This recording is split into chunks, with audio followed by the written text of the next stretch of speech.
Bonjour, bienvenue dans Dimanche en politique. On poursuit notre tour des villes picardes pour les élections municipales des 15 et 22 mars prochains. Gros plan aujourd'hui sur la ville de Compiègne, surnommée la cité impériale. Elle est connue pour son château avec plus de 40 700 habitants. Elle fait partie de l'arc agglomération de la région de Compiègne. La ville de l'Oise possède une forêt domaniale, la 5e, la plus vaste de France, où furent signés les armistices de 1918 et 1940. Située à 1 heure de Paris, elle est l'une des villes pionnières dans la mise en place des bus gratuits en France. L'attractivité de la ville repose notamment sur la présence de l'UTC, Université de technologie. Elle possède un tissu industriel, de la chimie notamment, et des entreprises du secteur du luxe. Compiègne accueille aussi le siège régional du canal Seine-Nord-Europe. C'est l'un des fiefs de la droite avec Philippe Marigny, le maire LR depuis 40 ans et candidat à sa succession en alliance avec son ex-opposant l'UDI Daniel Léca à Compiègne pour ces élections municipales. 6 listes au total, dont 3 à droite. Cette division va-t-elle fragiliser le maire sortant réélu largement dès le premier tour, il y a de cela 6 ans? Avec moi 4 candidats donc, pour débattre.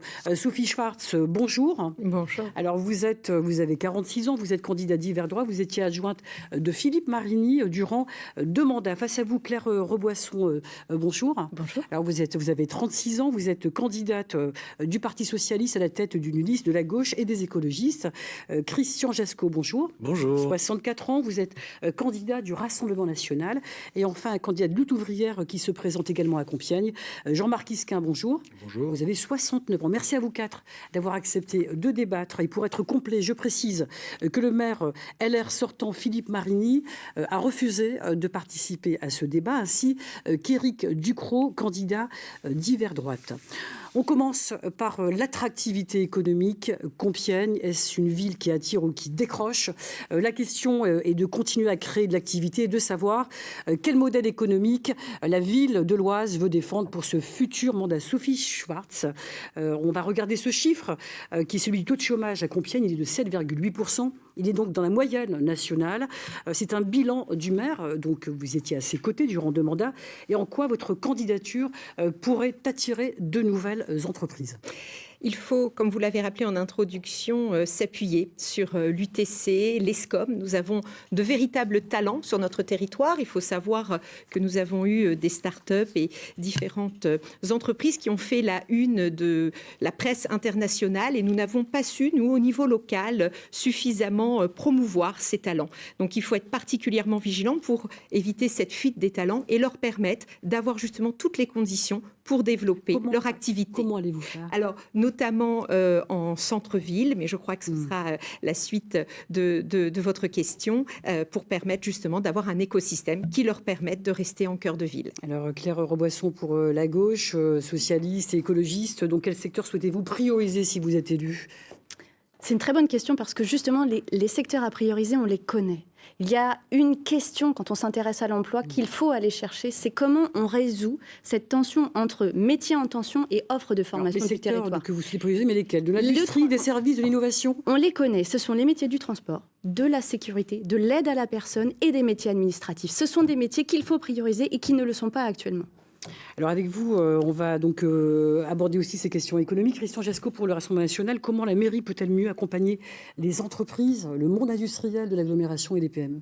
Eh bien, écoutez, Compiègne a la chance d'être finalement, tout le monde le sait, sur un axe autoroutier Paris-Lille ou Lille-Paris dans l'autre sens, proche d'une voie ferroviaire, et Compiègne a 1001 talents. Sauf que, si je puis me permettre, ils n'ont pas été totalement exploités jusqu'à maintenant. Je considère, et nous sommes assez nombreux maintenant à avoir ce même discours, que la ville est un peu en train de ronronner depuis une quarantaine d'années. Expliquez-vous, ronronner. Le bilan de Philippe Marigny est mauvais. Ça veut dire que M. Marigny, avec tout le respect qu'on peut se devoir les uns les autres, ne fait que le service après-vente de son prédécesseur, M. Jean Legendre, qui lui avait été un bâtisseur à l'époque de Compiègne. Et ce que je regrette... C'était il y a 40 ans. En 40 ans, alors, Philippe Marigny, est-ce que le bilan de Philippe Marigny était bon? D'ailleurs, vous pourrez en témoigner, parce que vous avez avec lui pendant 2 mandats, même s'il n'est pas là aujourd'hui.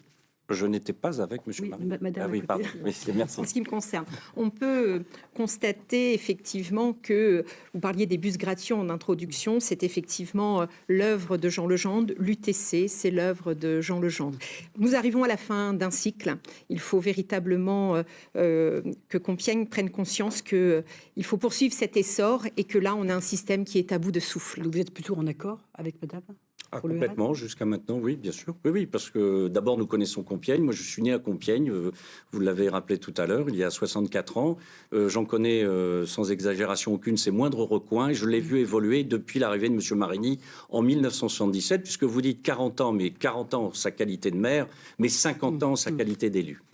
Alors donc on va passer avec vous, Jean-Marc Yisquin, pour Lutte ouvrière. Il y a les entreprises historiques, Doliprane par exemple. Quel rôle pour l'agglomération et votre stratégie économique Lutte ouvrière si vous êtes élu? Non, je voudrais d'abord rappeler, moi, dans la région de Compiègne, que le problème, la préoccupation des travailleuses et des travailleurs, c'est l'emploi.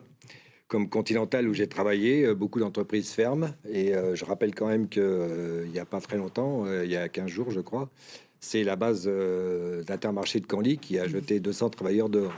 Je tiens à préciser que vous étiez délégué syndical CGT, donc à Continental, où il y avait 1100 emplois. Donc la fermeture s'est faite dans la douleur. 1100 emplois, donc le double en emploi indirect. Et d'ailleurs, Continental, il y a ces images que l'on va vous montrer. Donc ce réaménagement, cette nouvelle vie de Continental, avec 9 entreprises qui sont donc actuellement, l'entreprise de plateforme logistique PKM, de Noyon qui est venue s'installer. Est-ce que ça va dans le bon sens pour vous, tout cela ? Non mais attendez, il y avait une usine avec plus de 2000 personnes qui y travaillaient, donc et ça fait combien d'emplois aujourd'hui? Non, faut pas non plus raconter des histoires là-dessus. C'est une friche industrielle. Il y a que le magasin qui est occupé. Hein, c'est que des petites entreprises qui sont autour. Donc là-dessus, ça n'a pas compensé pour les gens qui habitent Compiègne ou dans la région le nombre d'emplois. Mais je voudrais quand même me rappeler, enfin, au-delà de la fermeture de Canly, là, qui a quand même mis 200 personnes dehors, je voudrais quand même rappeler que le problème de l'emploi, c'est la préoccupation principale des travailleurs. Il y a beaucoup de travailleurs, des jeunes surtout, qui sont pris dans des missions intérim. Vous avez, une boîte comme Colgate, par exemple, fait rentrer des intérimaires qui gardent parfois 18 mois, mais très rarement, à l'issue, il y a un CDI. Je vais terminer quand même. Je vais terminer parce que j'ai un raisonnement quand même à faire entendre. Et vous avez par exemple une entreprise comme CI Automotive. Il y avait encore quelques années, il y avait 600 emplois. Maintenant, ils sont plus qu'une centaine sur le site. Donc tout ça, c'est très important au niveau, et parce que c'est la préoccupation principale des travailleurs. Alors, quant au salaire, parce qu'il faut aussi, l'économie pour les travailleurs, c'est avoir un emploi puis un salaire qui permette de vivre. Donc, il y a beaucoup de travailleuses, notamment des femmes qui sont femmes de ménage, aides à domicile, des AESH qui n'ont souvent qu'un salaire, un boulot partiel et qui ne permettent pas de vivre et qui sont souvent très obligés de bosser avec 2 boulots. Alors, mais Jean-Marc Yisquin, parce qu'on peut dérouler la question des salaires, de l'emploi, de la précarité, des intérimaires. Mais qu'est-ce que vous proposez à Lutte ouvrière pour l'agglomération de Compiègne si vous êtes élu? Moi, je propose que les travailleurs s'organisent pour défendre leurs conditions, leur emploi évidemment en premier, leur salaire. Mais pour ça, il faudra qu'il y ait des luttes contre le patronat. Et il faudra l'imposer au patronat. Alors, on va donc regarder ces chiffres, puisque vous parliez du nombre d'emplois et des emplois donc à Compiègne et son arrondissement. Donc, à Compiègne, le nombre d'emplois est de 26 428 et l'Arc, donc l'arrondissement de Compiègne, l'agglomération, 43 179. Le bassin d'emploi à Compiègne, donc, comment comptez-vous donc attirer, peut-être un tour de table, des entreprises? Dites-nous quelle vision vous avez du monde économique. Je vous en prie. Il faut que la municipalité puisse pleinement offrir un écosystème qui permette aux entreprises de s'installer, vous expliquiez tout à l'heure les employés qui sont obligés de cumuler plusieurs emplois. La question du logement que nous allons évoquer ensuite est une réalité. Nous avons des personnes qui travaillent sur Compiègne, mais qui n'ont pas forcément la facilité de se loger. Donc il faut faire un écosystème qui puisse permettre de valoriser le cadre de vie de chacun. Me concernant, si je puis me permettre, l'emploi, évidemment, c'est essentiel. Mais je pense que si on fait un focus sur la ville de Compiègne, ce qu'il est nécessaire aujourd'hui, c'est d'entreprendre, c'est la qualité de vie, c'est la sécurité à Compiègne, et c'est ce que au Rassemblement national nous que l'on va souhaitons aborder développer. en dernière partie d'émission, D'accord. la sécurité. Sur la question de l'emploi, est-ce que vous pourriez nous dire, avec le canal Seine-Nord qui arrive, c'est une énorme opportunité Mais vous savez pour que- Compiègne? Qu'est-ce que vous proposez C'est ORL? une ville qui a beaucoup de chance finalement parce qu'elle est en bordure, comme je le disais tout à l'heure. En effet, vous évoquez à nouveau le canal Seine-Nord. On a toutes les plateformes logistiques qui se sont installées progressivement ces 20 dernières années. Donc Compiègne n'est pas complètement en retard, si vous voulez, en termes d'industrie, en termes d'installation d'ordre, enfin, Mais au qu'est-ce niveau que de vous- l'emploi. Donc je comprends qu'on puisse faire une fixation Mais sur qu'est-ce l'emploi, que- mais oui, mais- franchement, à oui, Compiègne, mais- c'est pas ce qu'il est oui, nécessaire de mettre en exergue. Bah écoutez, en tout cas, 7,8% de taux de chômage. Il y a des gens qui, comme en tout cas, donc, on souhaite le démontrer. Compiègne n'est pas la Donc il y a une seule. politique économique qui est le cœur de l'agglomération, Ouais. la compétence première de l'agglomération. C'est important d'en parler. Bien sûr. Donc ma question, que proposez-vous, RN, sur les questions économiques? Alors, sur l'économie, pour moi, le commerce fait partie de l'économie. Hein. Je ne vais pas dévier, puisqu'on était sur l'emploi, mais le commerce fait partie de l'économie. C'est-à-dire qu'à Compiègne, on a besoin de recréer une attractivité précise, c'est-à-dire revitaliser le centre-ville avec différentes méthodes qui sont disponibles, puisque le monde évolue, la société est en pleine transformation, pleine mutation, et il est aujourd'hui nécessaire de travailler aussi sur le commerce. Le commerce fait partie, est prépondérant sur l'actualité économique de Compiègne. Claire Reboisson, justement, le commerce de centre-ville, vous me tendez la perche. En économie, ce sont donc aussi ces commerces de centre-ville, vitrine vide, concurrence du e-commerce, habitudes de consommation qui changent. Le centre-ville reste pourtant un marqueur fort de la qualité de vie. Vous en parliez il y a quelques instants. Le déclin du centre-ville est-il une fatalité ou le résultat de choix politiques, Claire Reboisson? Ni fatalité, ni choix. Si on parle du centre-ville de Compiègne, il y a un constat. Ce centre-ville, il est dynamique, il vit, il y a peu de pas de portes qui sont vides. Mais c'est un centre-ville qui n'est pas accessible en termes de mobilité. Il n'est pas facile de s'y rendre quand on n'est pas en centre-ville. Il y a toute une nouvelle vision à apporter en termes de mobilité. Mais il n'est pas accessible aussi parce qu'il est trop cher. Quand on n'habite pas en centre-ville, on ne peut pas venir faire ses boutiques et manger en centre-ville, on ne peut pas. C'est le constat, Claire Reboisson. Demain, qu'est-ce qu'on fera? Demain, qu'est-ce qu'on fera? C'est faire revenir des commerces adaptés à la vie des usagers. Parce qu'on a vu la disparition de magasins de vêtements pour enfants. Il n'y a plus de boutiques de jouets pour enfants. Et surtout, il n'est pas possible d'avoir accès à des commerces qui proposent des produits frais, locaux et bio en centre-ville, ni dans les extérieurs. Alors moi, permettez-moi, je suis navré, Madame Reboisson, mais le centre-ville tel que vous le décrivez n'est vraiment pas conforme à ce qui se passe aujourd'hui. Aujourd'hui, vous avez bon nombre de locaux commerciaux, bon nombre de fonds de commerce qui sont en train, insidieusement, si j'ose dire, en train de fermer. Et qui sont remplacés très rapidement. Le oui, mais alors centre-ville est justement, extrêmement dynamique, très, mais déséquilibré. Et c'est ça qu'on défend demain. De votre part, et mais j'aimerais terminer sur cette question-là. Comment on amène notamment des magasins qui proposent une alimentation bio et locale? Nous, on propose l'implantation d'une ferme urbaine à Compiègne qui permettra à la fois d'aller nourrir les petits Compiègnois dans les écoles et à la fois d'ouvrir des commerces en centre-ville et dans tous les quartiers. Pour être précis sur cette question des vacances, des commerces, donc le taux de vacances commerciales à Compiègne est de, regardez ce chiffre, 8%, avec 55 locaux vacants. Donc ça, c'était en septembre 2025, il y a peu. Il est de 14% en moyenne dans les villes moyennes. Donc Compiègne est en dessous. C'est plutôt un bon bilan. Qu'est-ce que vous diriez, Sophie Schwartz? Il faut surtout, à présent, faciliter l'accès au centre-ville, le redynamiser. Évidemment, je pense que c'est unanime. Compiègne doit retrouver son rang. Nous, pour notre part, on a annoncé dernièrement le fait d'augmenter à 1 heure le stationnement gratuit, qui est qu'à 30 minutes, et clairement, qui a le temps de faire quelque chose en 30 minutes? Donc, c'est des mesures symboles avec lesquelles il faut vraiment passer à autre chose. Et le stationnement intelligent. Une ville comme Beauvais l'a mis en place, qui permet aux personnes qui arrivent sur Compiègne de se garer facilement, car il faut savoir que le trafic, une personne qui tourne pour trouver une place, c'est à peu près 30% du trafic, donc il faut faciliter cet accès au centre-ville. Jean-Marc Isca, est-ce que vous, lutte ouvrière, comment vous envisagez les commerces de centre-ville? Moi, je vais quand même terminer sur mon raisonnement quand même, qui est la préoccupation des travailleurs. Ça, c'est la préoccupation principale. Il y a également des personnes qui travaillent dans les centres-villes. centre-ville, donc peut-être vous pouvez transposer au centre-ville. Il y a des gens qui travaillent partout, même sur les zones logistiques, etc. Mais il y a le travail et puis il y a le salaire. Dans les zones logistiques, c'est des salaires qui sont bien souvent inférieurs au SMIC. Donc le vrai problème, c'est la préoccupation des travailleurs. Et de notre point de vue, nos listes, elles sont composées de travailleuses et de travailleurs qui savent ce que c'est que de vivre avec une. Et pour les centres-villes, les salariés, oui, mais il faut respecter les chapitres. Oui, mais enfin, pour les centres-villes, il y a également. Ce que je veux vous dire, c'est qu'il y a également des salariés dans les boutiques, dans les magasins. De toute façon, les travailleurs, ils font tout fonctionner. Donc les salariés, vous en retrouvez partout. Sans les travailleurs, la société s'arrête de tourner. Et les travailleurs sont aussi des consommateurs, Monsieur Isquin. Oui, d'accord, mais pour consommer, il faut un salaire, un bon salaire et un salaire qui permette de payer tout ce qu'on doit à la fin du mois, se loger, se nourrir et aller bosser avec si on n'a pas une bagnole qui est en panne. Donc le problème, c'est qu'on est aussi dans une société à deux niveaux. C'est-à-dire que d'un côté, il y a les milliardaires richissimes. On a cité des entreprises du coin, mais enfin, il faut se souvenir que les patrons de Chanel, par exemple, c'est les frères Wertheimer qui sont richissimes. Ils ont chacun sur leur compte une somme de 33,2 milliards d'euros. Et cette somme, c'est une somme accumulée sur le travail de centaines de travailleurs. Bon. Merci. Donc, merci. On va poursuivre le débat. Il faut aborder vraiment. Donc, Jean-Marc Isquin, vous allez à nouveau avoir la parole. Ne vous inquiétez pas.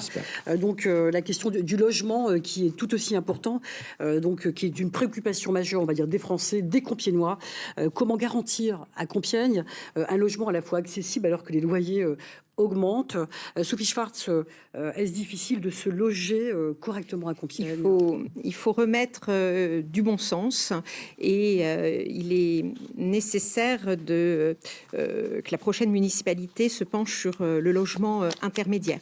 La classe moyenne qui perçoit des revenus trop élevés pour bénéficier du logement social et qui ne peuvent pas se tourner vers le privé. Et quel logement pour la classe moyenne justement, proposeriez-vous et avec quel levier de la municipalité ? C'est un travail à faire même à l'échelle de l'agglomération avec effectivement ce que l'on appelle le LLI, le logement intermédiaire et vraiment avoir cette volonté en tout cas de le développer sur notre territoire. Alors on va regarder, je vous en prie. Alors oui, nous concernant, pardonnez-moi, mais au Rassemblement national, on considère qu'à Compiègne, le parc de logements sociaux est en grande partie devenu obsolète. Pourquoi je dis ça ? Parce qu'il y a encore trop de logements qui sont devenus, je ne dirais pas jusqu'à dire insalubres, mais qui sont en très mauvais état. Et je pense qu'il serait bon de commencer par remettre à niveau le parc des logements sociaux.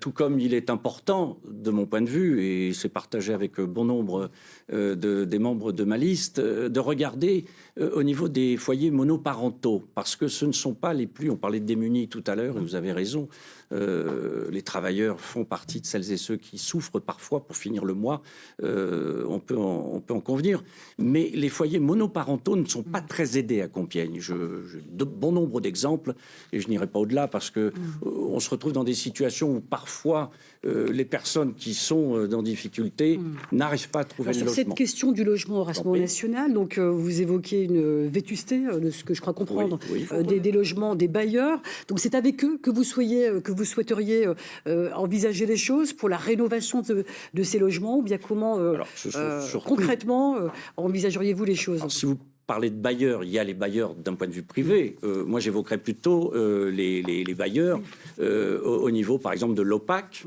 l'office que vous connaissez. L'OPAC, donc les bailleurs sociaux, le SHLM de l'Oise, le CDC Habitat Social, l'Oise Habitat, la CIP, par exemple. Reprendre les dossiers, tout comme lorsqu'il y a des appels d'offres sur d'autres sujets, marqué à la culotte, si j'ose dire, pardonnez-moi l'expression, mais tout ce qui est réalisé dans ce domaine, parce que là, on est un petit peu à côté. Je me permets de m'inscrire en faux sur ce qui a été dit. Au contraire, il y a des mécanismes au sein des bailleurs sociaux pour favoriser justement les familles monoparentales. Évidemment, il faut toujours aller plus loin.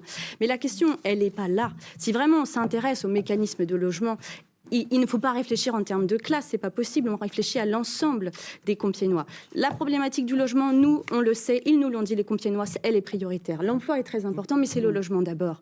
À Compiègne, c'est quoi le problème ? On veut pouvoir payer son loyer sans se ruiner, et on veut pouvoir accéder à la propriété avant 50 ans quand on n'est pas rentier. On en est là à Compiègne en termes de logement. Donc demain, qu'est-ce qu'on fait?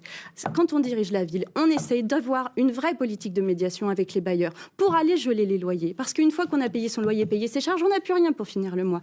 Et ensuite, du côté des propriétaires, pour ceux qui essayent de le devenir, on va remettre à plat la logique de taxe foncière, en essayant d'aller chercher des recettes nouvelles pour baisser la taxe foncière et permettre aux jeunes couples d'accéder à la propriété. C'est ça la logique à Compiègne. Elle est simple. Ce sont des belles paroles, mais il faut le faire. En tout cas, il faut véritablement... Je n'ai pas encore été élue, je m'y attelle, monsieur. Il faut véritablement renouer le dialogue avec les bailleurs, parce qu'il n'y a pas que l'ANRU. Moi, j'ai l'exemple du quartier de l'Écharde, qui a pu, en dehors du programme de l'ANRU, être totalement réhabilité, alors que moi, lorsque j'étais sur le terrain, je visitais des appartements où les gens mettaient du scotch à leurs fenêtres en guise d'isolation.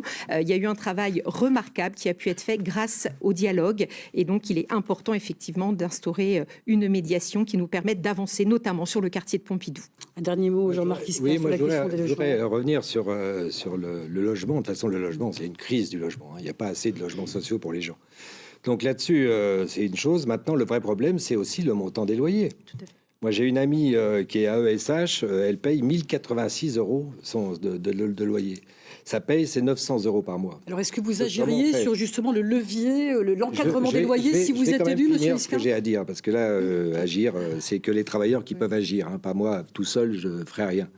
Mais Donc, à lutte ouvrière, est-ce qu'il existe des systèmes, des leviers pour les municipalités comme l'encadrement des loyers? Le seul levier qui est possible, place c'est les travailleurs qui le possèdent. D'accord? Il faut qu'ils s'organisent pour se défendre leurs conditions d'existence, parce que c'est pareil. Dans le pays, il y a 3 millions de salariés qui sont payés au SMIC. Quand vous êtes payé au SMIC, vous ne terminez pas les fins de mois. Il y a la moitié des salariés du privé qui gagnent moins de 2100 € par mois. Et même quand vous avez payé votre loyer, l'électricité, l'eau, les assurances, Internet, etc., plus la voiture, parce que vous la prenez pour aller au boulot, et ben le résultat, c'est qu'on on termine pas les fins de mois. Et que c'est ça le vrai problème. Le problème des travailleurs, c'est ça, c'est la priorité. Et il faut que les travailleurs... Les salaires, donc on a bien il faut que les travailleurs compris, s'organisent pour défendre leur emploi, Isca, leurs conditions de travail, contre la rapacité du patron. Alors on va donc poursuivre avec la question de l'insécurité réelle, ou alors sentiment d'insécurité, incivilité, nuisance, trafic, mais aussi perception des habitants. Est-ce que la question de la sécurité est aujourd'hui l'un des premiers sujets de préoccupation? Quelle réponse locale, si vous êtes élu et crédible, comptez-vous apporter face aux attentes? Donc ce chiffre, tout de même, concernant le bilan de la municipalité en place, celle de Philippe Marigny, ce sont donc 730 caméras de vidéosurveillance qui ont été mises en place sur l'ensemble de l'agglomération de Compiègne. Alors vous êtes pour ou contre la vidéosurveillance, donc Claire Boisson? La vidéosurveillance, c'est un outil. Ça fait partie d'une palette d'outils qui est mise à la disposition du maire pour développer une politique de tranquillité et de sécurité sur son territoire. Est-ce que vous poursuivriez dans cette direction, Sophie Schwartz? En tout cas, la ville de Compiègne est en retard pour son équipement. Là, vous annoncez un chiffre au niveau de l'agglomération. Il faut savoir à Compiègne qu'on a donc sur le territoire de la commune moins de 150 caméras quand elles fonctionnent, parce qu'on a vu dernièrement, lors des derniers incidents, on nous a appris que 5 caméras au mois de janvier ne fonctionnaient plus depuis le mois de juin. Donc nous, on va doubler le nombre de caméras. On va également veiller à ce que Compiègne soit une ville innovante, de manière à ce que nos agents puissent s'appuyer sur de nouveaux outils tels que l'IA. Alors, sur la sécurité, pardonnez-moi, les belles phrases sont toujours parfois les bienvenues, mais je pense que le constat est accablant. Pourquoi je me permets de dire ça? Vous parlez de caméras, ce n'est qu'un outil parmi tant d'autres, on est bien d'accord, et en effet, bon nombre de caméras sont devenues là aussi obsolètes dans la mesure où elles ne sont pas forcément entretenues et suivies. Mais quand je dis que le constat est accablant, c'est qu'aujourd'hui, un commissariat de police, on n'hésite plus à tirer dessus à coups de mortier.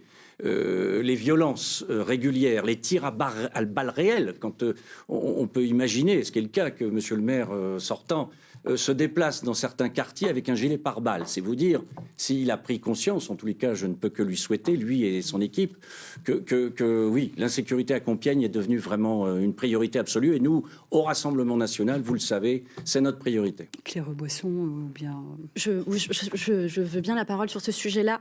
Là, on a le bel exemple d'outils, de mesurettes qui ne remplaceront jamais une véritable politique municipale de sécurité et de tranquillité publique. Nous, demain, ce qu'on propose, c'est d'arrêter de faire croire aux gens que c'est le rôle de la police municipale d'arrêter le trafic de drogue. Ce qu'on dit, c'est que demain, nous verrons le retour d'une véritable police municipale de proximité. On vous a entendu, donc un tour de table pour conclure, suite à un tirage au sort que nous avons donc réalisé avant l'émission. On commence avec vous, justement, donc on commence avec vous, si vous êtes dans l'ordre du tirage au sort, Claire Reboisson, justement.